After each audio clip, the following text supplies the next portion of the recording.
like your lipstick. Sorry. Thank you.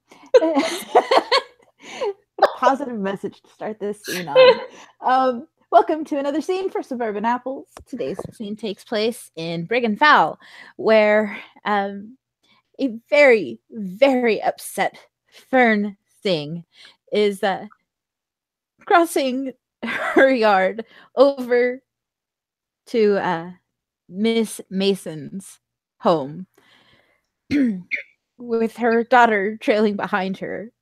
In a bit of a rush, because Fern kind of left in a rush, and Dee's like, "Oh shit!" and just kind of like tried to bolt, like sort of trailing after her, but like in an exaggerated sort of slow rush, if you know what I mean. Yes. Like I'm trying not to look like I'm rushing, but I'm totally rushing. Yeah. Somewhere, for reasons she doesn't know, Marcia just said, "It's Mrs. Mason," out loud. Yes.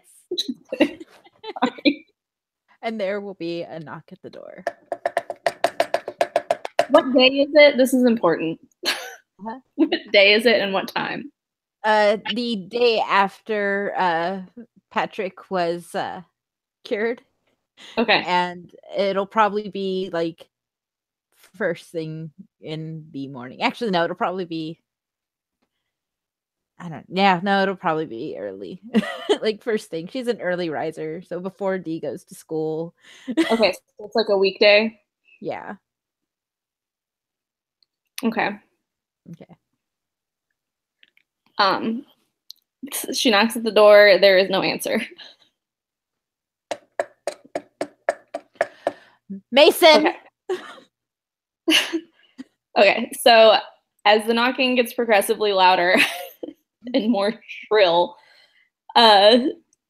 there come noises from inside the house, and in a few minutes,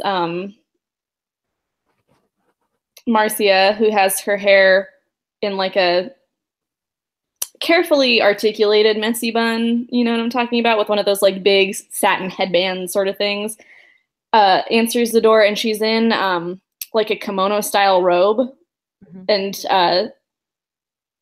does not have any makeup on and does not look happy. She's still like wearing probably a pair of like kitten heels with feathers on them because she's fucking ridiculous, but still. And she opens the door and says, "Mrs. Singh, to what do I owe the pleasure?" Well, I wish I could say it was a pleasure, but I wanted to have a talk with you about your nephew, Patrick.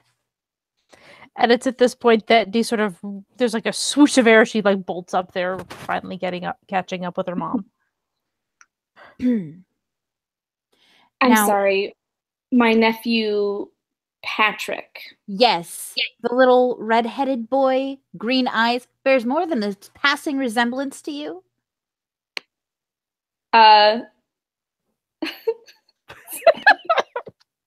The asshole in me wants to be like, that's racist, but that is not. She looks, Marcia kind of narrows her eyes and she like tilts her head to look kind of around Mrs. Singh to where Dee is, and she just looks at her for a second. And from Dee, you'll get, because she's behind her mom's back, one of these. Okay. Just sort of a cutesy little like,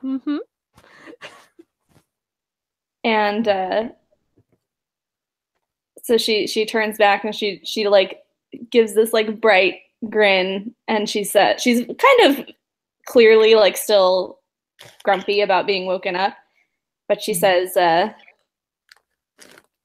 think this is a conversation better had not on a stoop." And she doesn't really invite them. She just turns and walks away toward the kitchen, and like they can either follow and continue speaking to her or stay where they are. Yeah.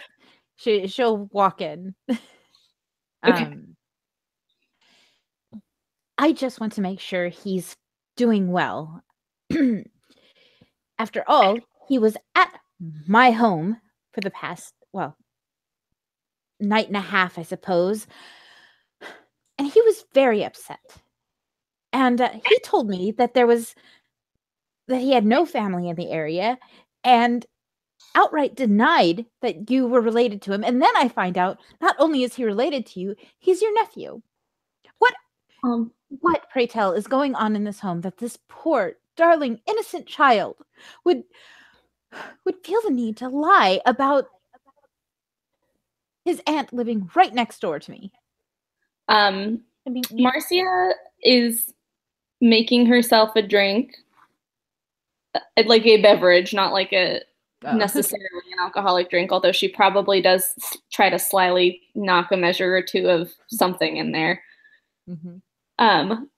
And she's like listening to Mrs. Singh. She's kind of keeping herself busy so she doesn't have to be like looking straight at her while she's listening to all of it. And as Mrs. Singh finishes talking and she finishes her drink and like screws the lid back on the juice or whatever, she sets it aside and she sighs a big, like dramatic, like, and puts her, she's like got her hands on the countertop and she reaches up and pinches the bridge of her nose and she turns and says, I know.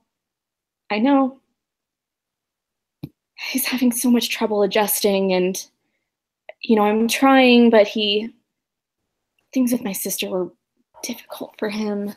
And we haven't been very close, she and I, for a while, and I'm trying to do right by him, but it's taking him a moment to accept his new living situation. Yeah, I manipulation subterfuge. Trouble. What? The role manipulation subterfuge. Okay.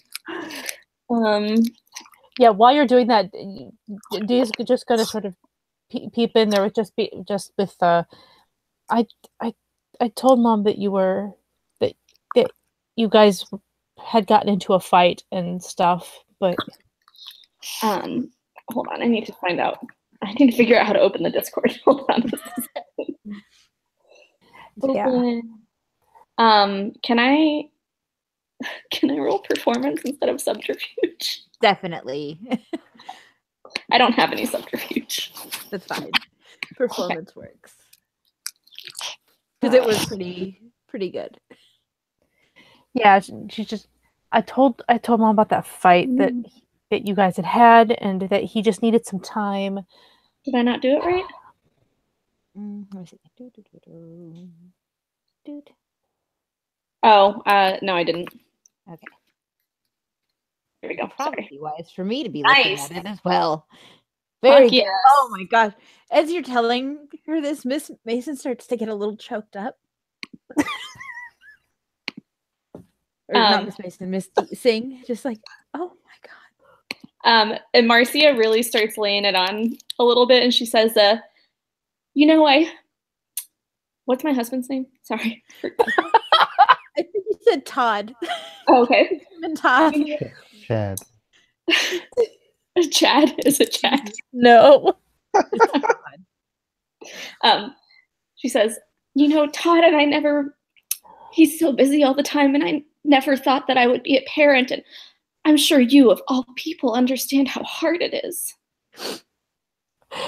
And like as Mrs. Singh is like having her emotional moment, Marcia looks over at Dee and she just narrows her eyes and then looks back and is like, oh. I'm gonna roll willpower to not like laugh my ass off at this. Okay. Just gotta do it because it's gonna happen. I think I gave her 6. I think. Okay. I'm just making sure real quick. Sorry. Yeah. Sorry. I need to know. I'm good. Okay. So, yeah, when you give her that sort of narrowed eyes look and back, he just kind of just looks at you very innocently. I mean, there's no point in even. I'm not going to roll anything because it's really fake, and I don't think she's even. I don't even think she even thinks it's good. But she's giving you a total innocent look at this whole thing.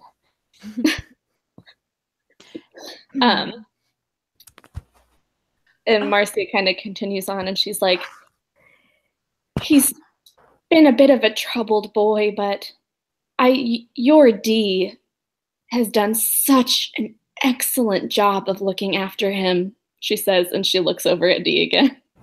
And then she looks back up and she says, it really means a lot to me to know that the bigger kids in the neighborhood are looking out for him. She is a good girl. Well, being a new mother is very challenging, and I know She kids. She takes Mrs. Sing's wrist and says, "But so rewarding, right?" It's God damn it. It's my current mantra, you know. So rewarding. Oh my god. It is when you see them grow up, be just people that are so remarkable that even your neighbors realize. In fact, you know, I would really appreciate it if I would be more than willing to compensate her for her time, but if Dee could maybe tutor him or, you know, help him acclimate socially. Oh, I'm sure she'll look over at Dee. Dee, will you please help Mrs. Mason? I'd love to, Mom. She's such a good girl. Oh, the apple does not fall far from the tree. Patrick is he's the apple of my eye. She nods very, very seriously. Such making great apple teenies. Such a sweet and charming boy. Oh, he is charming and so sweet. Just so well behaved. The best behaved. That was exactly what I thought when I met him. So well behaved. You know, I know you're new to being a parent, and I'm not going to suggest that you aren't well prepared, but if this was sprung on you, I have clothes that from when my son was a boy, and I would just love for you to take them just in case. Some hand-me-downs. It helps. They grow so fast at this age. And just like a weed, she says. These moments go by so fast. And before you know it, they're at college. And she looks at me. This one, she's gonna be leaving me soon. Oh. She pats Mrs. Singh's hand and she looks over at Dee and says, "That's tragic." And then it is. Why would I ever want to leave home? And honestly, that little boy showed up with those beautiful green eyes. I was like, oh, children in the house again. Oh, such a treasure. She says, and then immediately goes into her next statement without waiting for a response. He told me it was all right that he stayed over the other night. If it's a problem, you can always call here and double check. Never a problem. And if you ever need him, like just a night to yourself, send him over. Oh, you're so generous, she says. I don't know why people are so scared to talk to you. You're a saint. Oh gosh. She like flips her hair a little, even though it's like up in the bun. She's like, and she says, well, I can only aspire to be as good as those around me. Can I interest you in a drink before you leave, or some tea perhaps? I know that Dee probably has to be getting off to school soon, but we could, you know, chat or bake. I love baking. It would be so nice to have a friend so close by. I thought you might love baking, she says. And then she smiles really big and says, kindred spirits. Marcia has never baked a thing in her entire life. I would like that known out of character.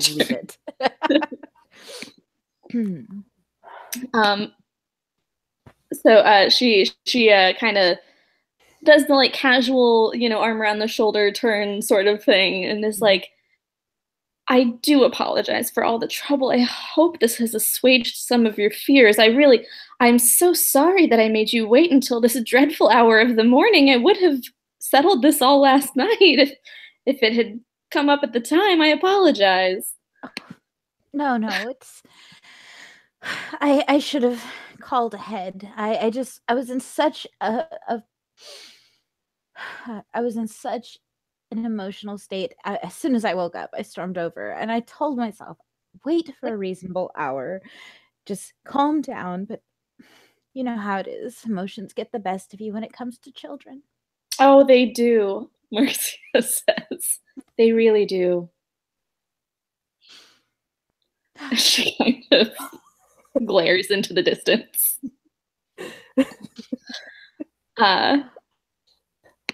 Will you be needing anything else? Oh no, I'll send over those clothes with Dee this afternoon when she gets home. Wonderful. Oh, fantastic. I would just love to do that. Oh, Dee, thank you. I am the most helpful person ever. She's a good girl. Oh, yes. Yes. An excellent girl. Well, you have just the best day. And honestly, anything at all, anything you need, just don't hesitate. Just ask. Oh, you're a treasure, she says, and she's kind of like been herding them toward the door. Oh, yeah. This whole time. And Dee's fine with this. She doesn't really want to be here anyway. Well, you see something completely different from what your mom sees. Yes. Well, yeah, she's not afraid of like Marcia or anything. It's just that she knows what the truth is. Yeah. So as they get to the doorstep, Marcia does the like French air kiss on either side of Mrs. Singh's face, and she says, "Call me and we'll set up that baking appointment. It'll be so fun." Of course. And as they're kind of like, unless Dee wants to do something else, but I'm assuming as they're sort of like dazedly, being shuffled out into the yard, she just says, "Bye now," and like waves and gives like a big smile and then shuts the door. And the minute it's shut, she slams the rest of the drink that she has, including a bite out of the rim of the glass. Because it's just that kind of morning for Marcia. Yes. You lose the best glasses that way. Yeah. She's got like a white knuckle grip on it too. She's furious.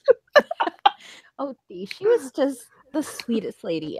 I'm going to have a talk with the book club about reinstating her membership. I forgot about that. You should totally do that, Mama. I think that would be very much to her taste. There's a very sort of sage nod. But I should get to school. Drive carefully. She'll give you like a hug and a kiss on the cheek and a pat on the head. God damn it with her family, always with the patting on her head. But yeah, so she just kind of, the hug and the kiss are reciprocated. The pat on the head, she looks like that teenagey look. And then she heads for the car, where she's actually a bit early. She just really didn't want to be at home anymore at this exact moment, so she left. She'll probably go someplace and kill some time. She can come back and bother Marcia if she wants. Lord knows everybody's doing that this morning. Speaking of, she's a feeling. Yeah, she's a feeling. Marcia might prefer to be bothered when she's had a chance for her first drink of the day, and maybe makeup. Yes. Yes, and speaking of bothering Marcia, when would Redcap Jesus decide to visit this lovely, upstanding pillar of the community? Steadily, right now, as everybody hears, is she lives in a house or an apartment? She lives in a very nice house. So, like, people would see Redcap Jesus slowly coming towards the house and comes in front of the door and like he knocks it. Mm-hmm. Marcia, how soon after this is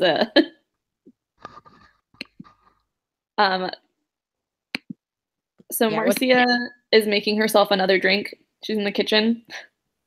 She's like muttering to herself, like no good little whelps, and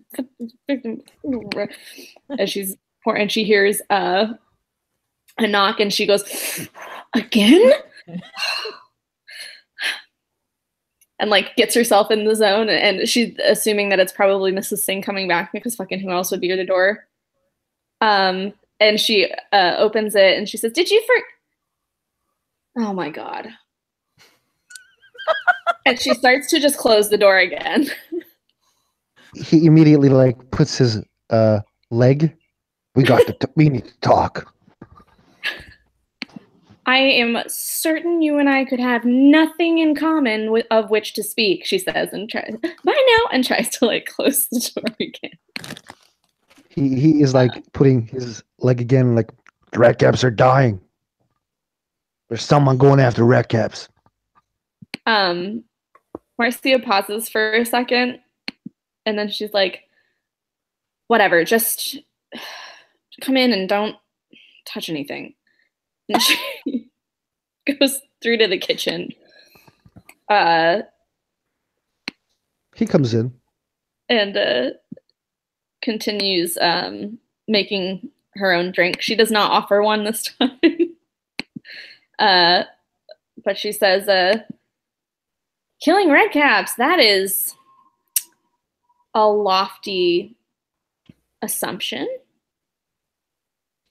Don't worry, you're safe. Oh, I wasn't worried. Don't be ridiculous.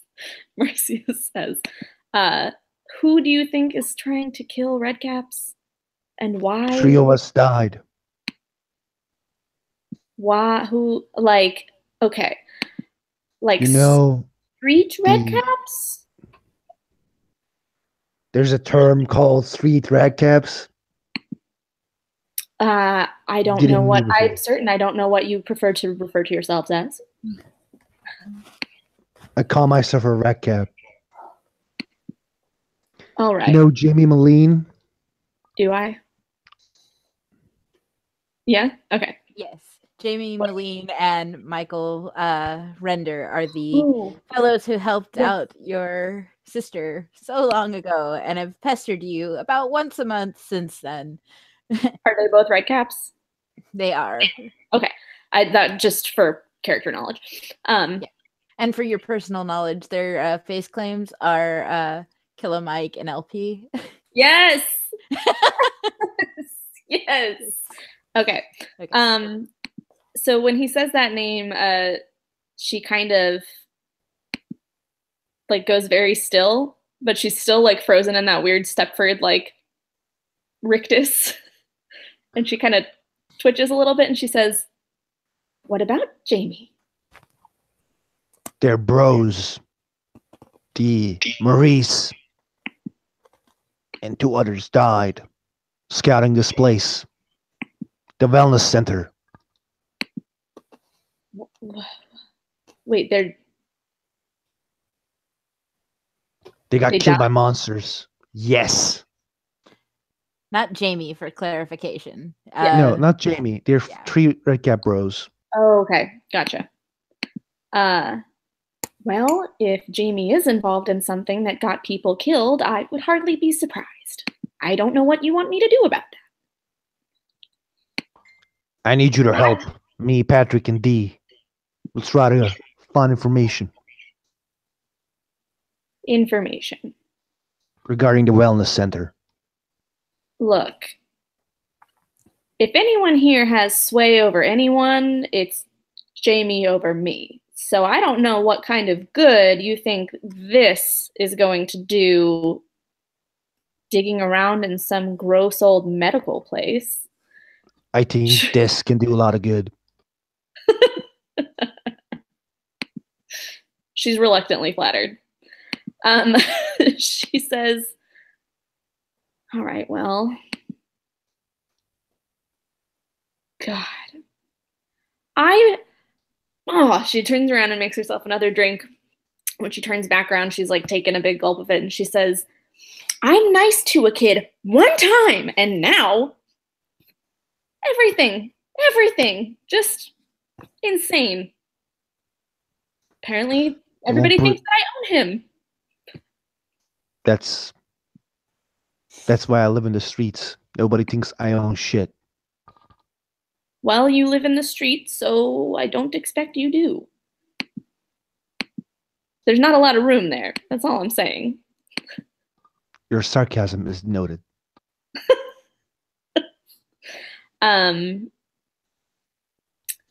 She kind of pinches her brow again and is like, so what kind of mysterious whatever murder, I guess, do you all think is going on at this place? Lord knows I probably don't actually have anything better to do than look into it. Todd's going to be gone for a while. Would you like me to explain in detail how they died? No.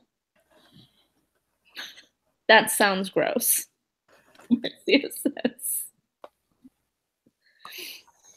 Could you give me the Cliff Notes version? Is there a short story?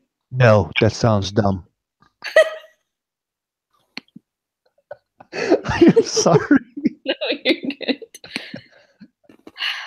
She rolls her eyes a little bit and she's like, I don't understand. This is the reason that everybody thinks that red caps are gross. Please tell me. Give me all the gory detail. They got killed by scouting the wellness center. Jamie Moline sent them to scout without me. That was his mistake. Basically, what happened is they got captured by this big monsters with big jaws. The black... were they Fury? Did they have like Furs, Carol? Did they have what? Were they Furs? Fur. Oh, no, they were kind of like scaly looking. Mm-hmm. Yeah. They look scaly, and the red caps were entrapped by in somewhere. One of them tried to run away, but all of them died one by one. So I'm gonna say before you ask, there's nobody hunting red caps. I did it to get your attention, and you dumbassly invited me to your house, which is fine. Now we're talking. Oh, Wellness center is hurting people. Wellness center is hurting us. First of all, I assumed you were lying. I assumed you were crazy. I still kind of think you're crazy. She says, and then she says, and I can handle myself, which means I can probably handle whatever these scaly monsters are up at the research center. Maybe they need a charitable donation. Like you handled the kids? Yes. Oh, are you talking about the one that threw me into the trash can the other day? Yes. We've resolved our issues. I see. And I wasn't on my guard because he's a child. Yeah, that's what happens when you got stabbed in the guts by a child and die in the alleyway. I don't remember it happening exactly like that. A little wounded pride, perhaps, but in his defense, it was fairly well crafted. She kind of thinks for a minute and says, if checking out the research center will get you to leave me alone, I can swing by there later and see if they're looking for people to donate. Say that I saw one of their ads somewhere and think the cause is worth supporting. You're too beautiful to die alone. Don't go there. Thank you. She's kind no of problem. Blank. She says, I mean, other than that, I'm not really sure what you need me to do. I have money and time, and that's about it. In a big mouth. But we will meet you, me, and Patrick, and maybe we can talk about a strategy. You know. You would like me to strategize with children now? All right. I would like you to help people. Not too keen on that either, but fine. I thought you were silly. Am I? Damn it. No idea. I am. I was just checking. She is. She's probably talking shit. She says, just because I do help doesn't mean I have to like it. It's advantageous for me, but we'll see how this plays out. Is it advantageous for you to be best friends with the she? Yes, very much so. I live in a beautiful house in a beautiful neighborhood. You want to go to the court? I've thought about it. They will mock you there. Oh, I'm aware. I have vacation. Okay. You're more clever than I thought you were. Okay, that's good. I appreciate the court for its rules because they make the game significantly easier to play. I am not, however, a fool. And so I understand that they consider me to be outside of the rules, which allows me to manipulate them to my own benefit. She is weak and their time is over. Well, I suppose we'll see. Perhaps at the research facility that you are so keen on. Am I to assume that you'll want to meet here, or do you have some kind of place where we can all have a shindig? Yes, it's called park. So I'm going to meet at the park with 2 children and a homeless man to come up with a plan to infiltrate a medical facility for no discernible reason that I can see, except for the claim that there are monsters who live there. And 3 red caps died. And 3 red caps died. Well, the girl has to have a hobby. It's better than baking. Jeez. I never see your husband. What? I never see your husband. He travels a lot. It's how we have so much wonderful money and how I afford so many wonderful things. Hello, dog. Sorry. No, it's completely okay. Hello. Okay, thank you. That's plenty. Kiss. That's plenty. Thank you. Ah! Okay. Yeah, so she says he travels a lot, which is how we have so much money, which is how I can afford so many wonderful things. And she gives a little He looks around, probably takes one of those let's just say statues. Mm-hmm. And he literally takes one of them. He starts looking. What is this? It's a decor piece, darling. You know, brightens the room, pulls it all together. Are we darling now? It's just sort of a term that I use. I wouldn't read anything into it, although I do recognize my mistake in this moment. Good. He looks at the statue, puts it down. Well, anything else you want to ask? I'm certain I didn't really want to ask you anything, so no. Good.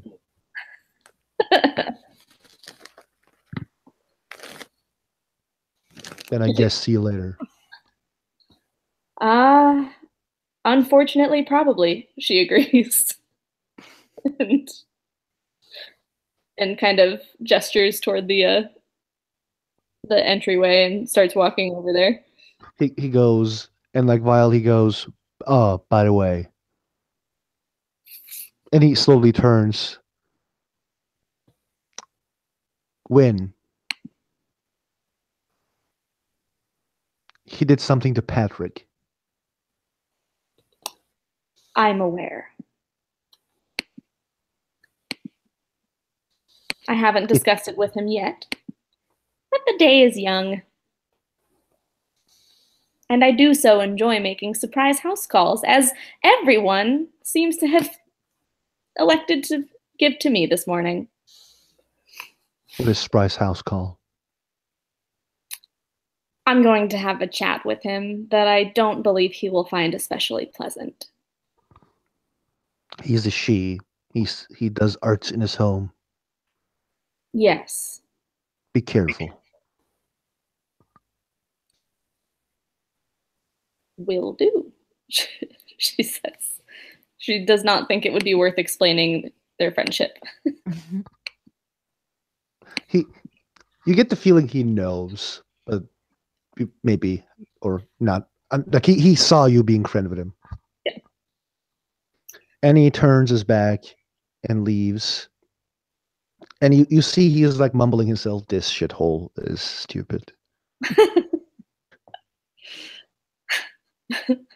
Marcia just kind of shakes her head. And like waves him off with a little bye.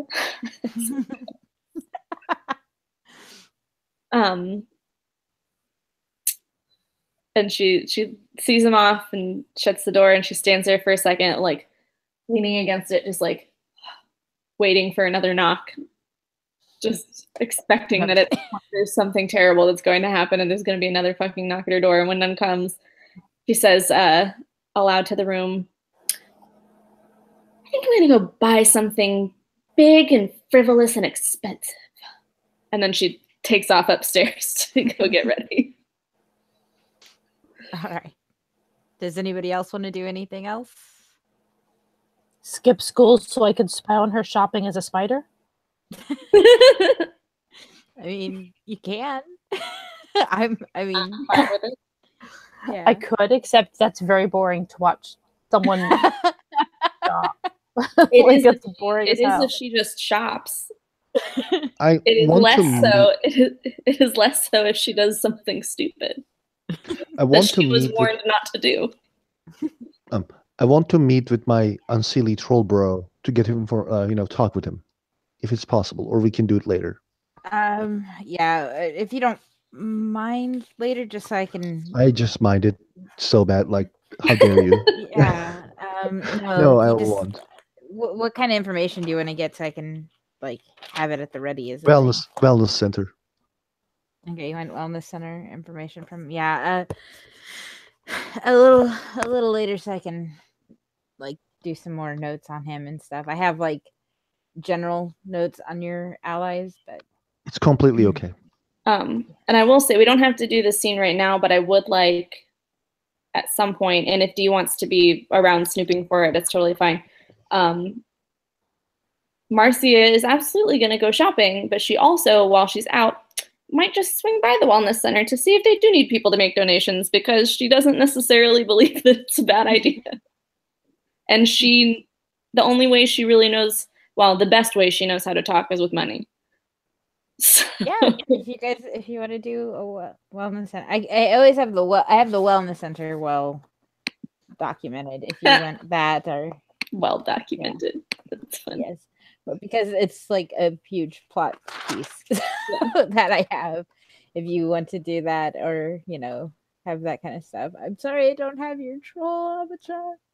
What do you want to know? I can give you some information if you want the info, like. Quickly, list of people who works there. Oh, a list of people who work.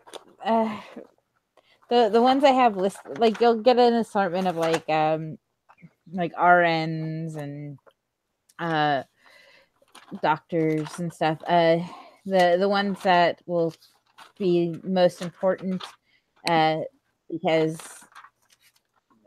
like they've been connotated with Allison will be Dr. Lainey Jones and Dr. J. Kanja. Where they live? Do I get where they live? He wouldn't have access to that because they don't list their place of residence on their website or anything, and he'd have to take a couple of days to get that for you. Yeah, like he basically says, like, my troll's explanation of my troll is unseelie troll who bullies people to get information. So, like, basically he wants the staff and the important people that we clicked and basically where they live so I can enter their house and steal their shit. He's like, yeah, I'll get you that. I'll get you that. No problem. I crack my actual knuckles. Ow. Like, they just went. I'm like, ow. I heard it. That was good. That was sounded like a Yeah, it was not quality knuckle comfortable. crack. Ow. So, okay, so and you want to go to the wellness center. Are you going like right away? Do you want to involve anybody besides D spying on you?